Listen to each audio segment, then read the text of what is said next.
안녕하세요. 8월 셋째 주 18일부터 22일까지의 한국 증시를 깊이 들여다보는 시간입니다. 이번 주 시장의 핵심 동향과 그 의미를 저희가 함께 파헤쳐 보겠습니다. 시작부터 시장이 좀 무거웠어요. 그렇죠? 주 초반에는 하락세가 좀 보였고 주 후반 가서는 또 중요한 이벤트를 앞두고 다들 좀 지켜보는 분위기, 그런 느낌이었는데요. 네, 코스피는 한 주 동안 56.93포인트 하락해서 3,168.73, 코스닥은 32.75포인트 내려서 782.51로 마감을 했네요. 이게 그냥 지켜보자 이 정도가 아니라 뭔가 좀 고민이 깊어지는 한 주 아니었나 싶어요. 네, 정확히 짚어주셨습니다. 그 주 초반 하락은요, 사실 국내 증시 자체적인 부담 요인이 좀 컸어요. 특히 연초부터 많이 올랐던 성장주들 있잖아요. 이제 슬슬 이것 좀 비싼 거 아닌가 하는 그런 밸류에이션 부담감이 작용한 거죠. 근데 이제 주 중반 넘어가면서부터는 시장의 시선이 딱 한 군데로 쏠렸습니다. 바로 그 미국 잭슨홀 미팅이죠. 제롬 파월 의장이 무슨 말을 할까, 여기에 전 세계가 주목한 겁니다. 잭슨홀 미팅이 다가오니까 그 불확실성이 확 커진 거군요. 그래서 일단 좀 피하고 보자, 이런 심리가 강했을까요? 네, 그렇습니다. 그 불확실성 앞에서는 일단 멈춘다, 이게 딱 드러난 거죠. 데이터를 봐도 주 초반에 변동성이 커지면서 지수가 먼저 좀 반응을 했고요. 주 후반으로 가니까 뉴스 헤드라인은 전부 잭슨홀 관련 얘기였잖아요. 그리고 투자 심리 지표 같은 걸 봐도 위험 자산 선호도가 확 떨어지는 모습이 보였거든요. 그러니까 결국 국내 요인으로 시작된 조정이 주 후반에는 그 거시경제 이벤트에 대한 경계감으로 이어진 거죠. 그래서 하락과 관망, 이 두 단어로 딱 요약되는 한 주였습니다. 국내 요인에서 시작해서 글로벌 이벤트로 이렇게 무게중심이 옮겨갔군요. 그럼 가장 관심이 많은 업종이죠. 반도체. 반도체는 상황이 어땠나요? 좀 혼란스러웠다는 얘기가 많던데요. 혼조라는 말이 딱 맞는 것 같아요. 그 주중반 21일 수요일에는 삼성전자가 잠깐 반등하면서 지수 하락을 좀 막아주는 듯 했어요. 근데 그 힘이 오래 가진 못했고요. 주간 전체로 보면 뚜렷한 방향을 잡지 못하고 좀 제자리 걸음한 셈이죠. 삼성전자는 결국 금요일에 71,400원으로 마감했습니다. 방향성을 못 잡았다. 이건 시장이 여전히 뭔가를 좀 기다리고 있다, 이런 신호로 봐야 할까요? 특히 요즘 AI 열풍이 대단한데 그런데도 반도체 주가가 왜 이렇게 힘을 못 쓸까요? 네. 핵심을 딱 짚으셨네요. 지금 반도체 섹터가요, 그 튼 변수 두 개 사이에서 눈치를 보고 있는 거예요. 하나는 말씀하신 대로 AI 산업 성장 기대감, 특히 HBM 같은 고성능 메모리 수요죠. 다른 하나는 매크로 변수, 그러니까 잭슨홀 미팅 이후에 결정될 글로벌 금리 방향성, 그리고 경기 민감성, 이 두 가지입니다. AI라는 기대감은 있는데 금리라는 변수가 발목을 잡을 수도 있다. 그렇죠. AI라는 강한 엔진을 달았는데 금리 상승이라는 브레이크가 언제 세게 걸릴지 모르는 불안감이 같이 있는 거죠. 거기다가 실제 디램이나 낸드 가격 반등 시점이라든지 재고가 얼마나 빨리 소진되느냐 같은 업황 자체의 현실적인 문제들도 봐야 하거든요. 그러니까 이 복잡한 상황 앞에서 투자자들이 섣불리 움직이기보다는 일단 결과를 좀 보자, 이런 심리가 강하게 작용한 겁니다. 기대와 현실, 또 매크로 변수 사이에서 아주 팽팽한 줄다리기를 하고 있군요. 그럼 인터넷 플랫폼 쪽은 분위기가 더 안 좋았던 것 같아요. 네이버나 카카오 같은 기업들 말이죠. 이쪽은 또 다른 문제가 있는 걸까요? 맞습니다. 인터넷 플랫폼은 반도체랑은 좀 다른 종류의 불확실성이 있어요. 바로 그 규제 리스크하고 성장성에 대한 의문, 이런 것들이죠. 새로운 뉴스나 정부 정책 방향에 따라서 주가가 아주 민감하게 움직이는 특성이 있거든요. 이번 주에는 특히 외국인 투자자들이 많이 팔더라고요. 데이터를 보면 8월 들어서 외국인들이 네이버를 집중적으로 순매도한 걸 알 수 있어요. 그 순매도 상위 리스트에 계속 있었죠. 외국인들이 이렇게 판 게 이게 그냥 네이버, 카카오 개별 기업 문제일까요? 아니면 플랫폼 섹터 전체나 더 나아가서 한국 시장 전체에 대한 시각 변화, 이런 걸 수도 있을까요? 그거 좋은 질문인데요. 단정하기는 좀 어렵지만 여러 요인이 같이 작용했을 가능성이 높습니다. 글로벌하게 빅테크 규제가 강화되는 흐름 속에서 국내 플랫폼 기업에 대한 우려가 커진 면도 있고요. 동시에 각 기업들의 성장 전략이나 수익성 개선이 아직 좀 가시성이 부족하다 이런 평가도 있는 것 같아요. 카카오그룹 같은 경우는 또 계열사별로 상황이나 이슈가 다 다르잖아요. 그래서 주가 흐름도 제각각이었고요.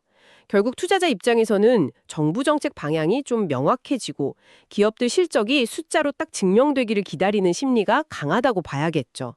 외국인 자금이 빠져나간 건 이런 시장의 불안감을 보여주는 하나의 지표라고 해석할 수 있겠습니다. 알겠습니다. 그럼 전반적으로 관명세가 짙은 가운데 반도체는 방향을 찾고 플랫폼은 규제랑 성장성 고민이 있고 이렇게 정리가 되네요. 근데 이런 와중에도 유독 좀 튀는 종목들이 있었잖아요. 금요일에 IMBC가 상한가를 갔던데요. 네, 맞아요. 금요일장 마감 때 IMBC가 29.88% 급등하면서 상한가로 마감을 했죠. 이런 개별 종목들의 급등락은 사실 시장 전체 분위기랑은 조금 다르게 움직이는 건데요. 주로 어떤 특정 이벤트나 뉴스에 따라서 단기 자금이 확 쏠렸다가 또 확 빠져나가는 그런 테마성 흐름을 보이는 경우가 많습니다. 데이터상으로는 상한가라는 아주 극단적인 패턴이 나타났고 뉴스를 좀 찾아보면 아마 그 기업의 콘텐츠 공개라든지 특정 사업 기대감 같은 개별적인 모멘텀이 작용했을 가능성이 높아 보입니다. 시장 전체는 조용한데 특정 종목만 막 뜨겁다. 이런 건 어떻게 봐야 할까요? 이런 테마성 움직임은요, 시장 방향성이 좀 불확실할 때 더 자주 나타나기도 해요. 투자자들이 뚜렷한 주도 업종을 찾기 어려우니까 단기적인 뉴스나 이슈에 따라서 좀 빨리 움직이는 경향이 있죠. 근데 중요한 건 이런 종목들은 변동성이 굉장히 크다는 겁니다. 아, 그렇죠. 단기 차익을 노린 자금이 빨리 들어오지만 그만큼 또 빨리 나갈 수도 있거든요. 그래서 투자할 때는 정말 주의가 필요합니다. 추세를 따라가는 매매하고 개별 모멘텀이 합쳐진 결과인데 그만큼 리스크 관리의 중요성이 커지는 영역이라고 할 수 있겠습니다. 네, 변동성 관리. 이게 핵심이겠네요. 자, 그럼 이제 이번 주 시장에 영향을 준 국내외 핵심 이슈로 넘어가 보겠습니다. 국내에서는 정부의 중요한 발표가 있었죠. AI 중심 성장 전략. 이거 상당히 비중 있게 다뤄졌습니다. 그렇습니다. 8월 22일에 발표된 AI 중심 성장 전략은요. 이게 그냥 단순히 산업 육성책 이걸 넘어서서 국가 경제의 성장 패러다임 자체를 바꾸겠다는 그런 의지가 담겨 있다고 봐야 합니다. 핵심 내용을 좀 보면 2026년 국가 R&D 예산을 올해보다 19.3% 늘린 35조 3천억 원으로 편성하고요. AI랑 딥테크 분야에서 30개 핵심 프로젝트를 추진하고 이걸 통해서 잠재 성장률을 3% 수준까지 끌어올리겠다. 이런 야심찬 목표를 제시했죠. 잠재 성장률 3% 목표, 이거 상당히 이례적인데요. 이게 시장에서는 어떤 의미로 받아들여질까요? 그냥 구호에 그치지는 않을까요? 물론 정책 발표랑 실제 집행 사이에는 차이가 있을 수 있습니다. 하지만 정부가 AI를 중심으로 R&D 예산을 이렇게 대폭 늘리고 구체적인 프로젝트랑 성장률 목표까지 제시했다는 것 자체가 상당히 중요한 신호예요. 중장기적으로 봤을 때 반도체, 클라우드, 소프트웨어, 그리고 K 콘텐츠까지 이 생태계 전반에 상당한 정책적 지원이 집중될 수 있다. 이걸 예고하는 거죠. 데이터상으로도 R&D 예산 증액 규모가 확인된 건 긍정적이라고 볼 수 있고요. 네네.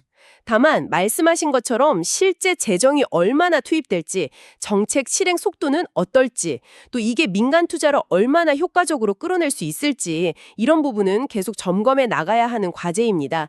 시장의 기대와 실제 현실화 사이의 그 간극을 계속 지켜봐야 합니다. 중장기적인 기대감을 심어준 발표였군요. 반면에 단기적으로 시장을 좀 짓눌렀던 건 역시 잭슨홀 미팅이었고요. 네, 주간 내내 시장의 모든 신경은 그냥 잭슨홀에 쏠려 있었다고 해도 과언이 아니죠. 파월 의장의 발언 톤이 어떨지, 또 그에 따라서 글로벌 금리나 달러화가 어떻게 움직일지가 단기적인 시장 방향을 결정할 가장 중요한 변수였으니까요. 근데 흥미로운 점은요, 이런 와중에도 긍정적인 국내 데이터가 있었다는 거예요. 8월 1일부터 20일까지 수출이 작년 같은 기간보다 7.6% 증가하면서 괜찮은 흐름을 보였거든요. 수출 데이터는 괜찮았는데 시장 반응은 별로 없었다. 이건 어떻게 해석해야 할까요? 잭슨홀 그림자가 너무 컸던 걸까요? 정확합니다. 수출 데이터 개선이라는 긍정적인 데이터가 있었음에도 불구하고요. 시장의 관심과 뉴스 흐름은 온통 잭슨홀 미팅이라는 이벤트에 집중됐습니다. 그리고 투자 심리는 불확실성을 피하는 쪽으로 기울었죠. 그러니까 데이터, 뉴스, 심리 이 세 가지 요소가 각각 다른 방향을 가리킨 셈인데 이번 주는 그 거시경제 이벤트의 영향력이 다른 모든 요인을 그냥 압도했다고 볼 수 있습니다. 뭐 중국의 수요 부진 우려라든지 미중 통상 갈등 같은 다른 대외 변수들도 물론 배경에 깔려 있었지만요. 단기적으로는 잭슨홀 영향력이 제일 컸습니다. 자, 그럼 이번 주 시장 상황을 한번 정리해 보겠습니다. 잭슨홀 미팅이라는 큰 불확실성 앞에서 시장은 전반적으로 하락세를 보였고 관망 심리가 아주 지배적이었죠. 반도체는 AI 기대감과 매크로 우려 사이에서 방향을 좀 탐색하는 모습이었고요. 플랫폼은 규제와 성장성에 대한 고민이 계속됐습니다. 일부 테마주는 시장과는 좀 별개로 급등락하는 모습도 보였고요. 여기에 정부의 AI 성장 전략 발표라는 중장기적인 변수까지 더해진 다소 좀 복잡한 한 주였습니다. 네, 이번 분석을 통해서 우리가 좀 주목해야 할 포인트 몇 가지를 짚어볼 수 있겠는데요. 첫째는 단기적인 시장 방향성은 잭슨홀 미팅 이후에 나타날 달러와 금리 움직임에 크게 연동될 거라는 점입니다. 특히 성장주들이 좀 민감하게 반응할 걸로 예상됩니다. 둘째는 중기적으로 정부의 AI 드라이브는 분명히 한국 증시, 특히 관련 산업들, 우리가 반도체, 클라우드, 컨텐츠 이런 쪽의 긍정적인 모멘텀입니다. 하지만 이게 발표에서 그치는 게 아니라 실행과 성과가 확인되어야 시장의 신뢰를 얻고 주가에도 본격적으로 반영될 거라는 거죠. 분기별 실적이나 정책 집행 과정을 꼼꼼하게 좀 봐야 합니다. 셋째, 종목별로 보면요. 반도체는 HBM 같은 AI 관련 수요도 중요하지만 여전히 전통적인 메모리 업황이나 가격 변수도 중요하게 봐야 하고요. 플랫폼은 규제 환경 변화에 좀 덜 민감해지면서 자체적인 성장 스토리를 증명해야 하는 과제가 있습니다. 테마주는 뭐 언제나 그렇듯이 변동성 관리가 제일 중요하고요. 오늘 함께 살펴본 내용들을 쭉 종합해보면 이런 질문을 던지게 되네요. 정부의 강력한 AI 육성 의지, 그리고 글로벌 기술 패권 경쟁이라는 이 거대한 파도 속에서 한국 시장은 과연 어떤 모습으로 진화하게 될까요? 이게 단순히 어떤 테마에 그치는 게 아니라 우리 증시의 구조적인 변화까지 이끌어낼 수 있을지, 이 질문에 대한 답을 찾아가는 과정에 앞으로 투자의 핵심이 되지 않을까 그런 생각이 듭니다. 오늘 저희 분석은 여기까지입니다. 함께해 주셔서 감사합니다.